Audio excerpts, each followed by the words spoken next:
कभी कभी जिंदगी के सबसे बड़े सबक हमें किताबों से नहीं बल्कि फितरत के खामोश उस्तादों से मिलते हैं। आज हम एक ऐसे ही सबक की बात करने वाले हैं जिसका उन्वान है संभल कर चलिए। तो चलें शुरू करते हैं। अच्छा, एक बहुत ही सादा सा सवाल है, कोई दरिया कैसे पार करता है? लगता तो आम सा सवाल है ना? लेकिन इसका जवाब असल में हमारी जिंदगी गुजारने के अंदाज के बारे में बहुत कुछ बता सकता है। क्या हम तेजी से गुजर जाते हैं या सोच समझकर एहतियात से कदम रखते हैं?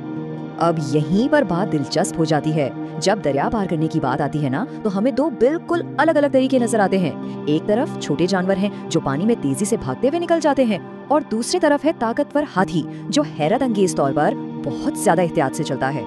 तो आइए जरा इस फर्क को समझते हैं। हाथी के इस मोहतात रवैये में ना एक बहुत गहरा सबक छुपा हुआ है। ये एक ऐसी कहानी है जो हमें वजन और दानाई के दरमियान ताल्लुक के बारे में बताती है। अच्छा, इस फर्क की वजह बहुत सीधी सी है। देखिए, छोटे जानवरों का जिस्म हल्का होता है। अगर दरिया के नीचे जमीन नरम भी हो तो वो आराम से गुजर जाते हैं, उन्हें कोई खास खतरा नहीं होता। लेकिन हाथी के लिए सूरत हाल बिल्कुल मुख्तलिफ है। उसका भारी भरकम जिस्म ही उसके लिए एक बहुत बड़ा रिस्क है। सोचे, अगर इसका पाँव नरम जमीन में धंस जाए तो उसके लिए वहां से निकलना तकरीबन नामुमकिन हो सकता है। तो फिर हाथी करता क्या है? वो आंखें बंद करके आगे नहीं बढ़ता। जरा तसव्वुर करे इस मंजर का। वो पहले एक पाँव उठाता है, उसे बहुत नरमी से जमीन पर रखता है, गोया जमीन से पूछ रहा हो, क्या तुम मेरा बोझ उठा सकती हो? और जब उसे तसल्ली हो जाती है कि हाँ, जमीन मजबूत है, सिर्फ तब वो अपना पूरा वजन उस कदम पर डालता है। ये एक बहुत सोचा समझा और मुनज़्ज़म तरीका है। तो ये सिर्फ एक जानवर की अपनी जान बचाने की टेक्निक नहीं है, ये एक यूनिवर्सल उसूल है, यानी एहतियात का उसूल। आइए देखते हैं कि ये एक सादा सा अमल जिंदगी की कितनी गहरी हिकमत को जाहिर करता है। एक लम्हे के लिए सोचें, आखिर ये समझदारी, ये खतरे को पहले से भांप लेने की सलाहियत हाथी को कहाँ से मिली? ये कोई सीखा हुआ हुनर तो नहीं लगता, ये तो उसकी फितरत का हिस्सा है। माखिज के मुताबिक इसका जवाब बहुत गहरा है। ये हिकमत उसे खुदा की तरफ से मिली है। इसका मतलब ये हुआ कि एहतियात से चलने का ये तरीका सिर्फ एक जानवर की आदत नहीं, बल्कि एक ऐसा सबक है जिसे गोया खुदाई मंजूरी हासिल है। तो असल बात ये है कि जब रास्ता गैर यकीनी हो, जब आगे खतरे का इम्कान हो, तो बेफिक्री से आगे बढ़ जाना बेवकूफ़ी है।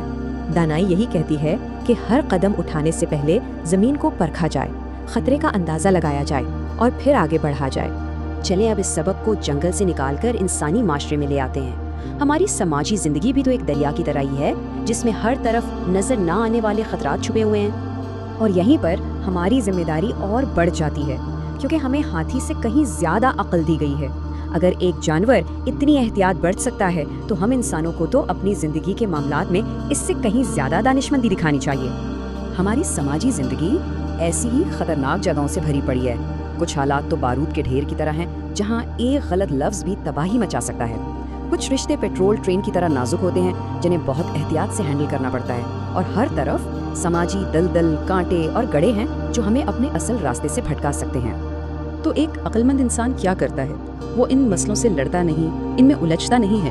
वो बिल्कुल हाथी की तरह खतरे को दूर से ही पहचान लेता है और उससे बचकर उसके इर्द गिर्द से अपना रास्ता बनाकर आगे निकल जाता है, क्योंकि उसका मकसद मंजिल तक पहुंचना है, रास्ते की झाड़ियों में फंसना नहीं। लेकिन ये सबक सिर्फ खतरात से बचने तक महदूद नहीं है, ये इससे भी आगे की बात है। ये उस बारे में है कि एक बामकसद जिंदगी कैसे गुजारी जाए, जहाँ हर कदम हमें अपनी मंजिल के करीब लेकर जाए। हमें खुद से ये सवाल पूछना चाहिए कि आखिर इन छोटी छोटी लड़ाइयों और समाजी मसलों से बचना इतना ज़रूरी क्यों है? क्या ये कमज़ोरी है या इसके पीछे कोई बड़ी हिकमत है? यहाँ दो तरह के लोगों का फ़र्क बिल्कुल साफ नज़र आता है। एक वो शख्स है जो भटका हुआ है, वो दाएं बाएं देखता है, हर छोटी बात पे उलझता रहता है। जबकि जो बामकसद शख्स है ना, उसकी नज़र हमेशा हमेशा अपनी मंजिल पे टिकी होती है। वो रास्ते की रुकावटों को नज़रअंदाज करके बस आगे बढ़ता रहता है। तो ये बामकसद ज़हनियत बनती कैसे है? इसकी बुनियाद 3 चीज़ों पर है। पहली, अपनी तवज्जो हमेशा मंजिल पर रखना, इधर उधर की चीज़ों पर नहीं। दूसरी, वक्ती फ़ायदे के बजाय लंबे अरसे के नताइज पर नज़र रखना। और तीसरी, फैसले अपनी ख्वाहिशात की बुनियाद पर नहीं बल्कि हकीकत को देख कर करना। और ये नुक्ता शायद सबसे अहम है। जब हम रास्ते के उन कांटों और गढ़ों में उलझ जाते हैं, तो हम सिर्फ अपना वक्त और तवानाई ज़ाया नहीं करते। हर वो लम्हा जो उन फजूल मसलों में गुजरता है, वो असल में हमें हमारी असल मंजिल से और दूर ले जाता है। तो आखिर में ये सवाल हाथी के बारे में नहीं बल्कि हम सब के बारे में है। वो कौन सा बड़ा मकसद है? हमारी ज़िंदगी का वो कौन सा मिशन है जो इतना अहम हो कि उसके लिए रास्ते की तमाम छोटी मोटी परेशानियों को नज़रअंदाज किया जा सके? اس پر ضرور سوچیے گا، کیونکہ ایک بات تو طے ہے، جب منزل صاف نظر آ رہی ہو نا تو راستہ خود بخود بنتا چلا جاتا ہے۔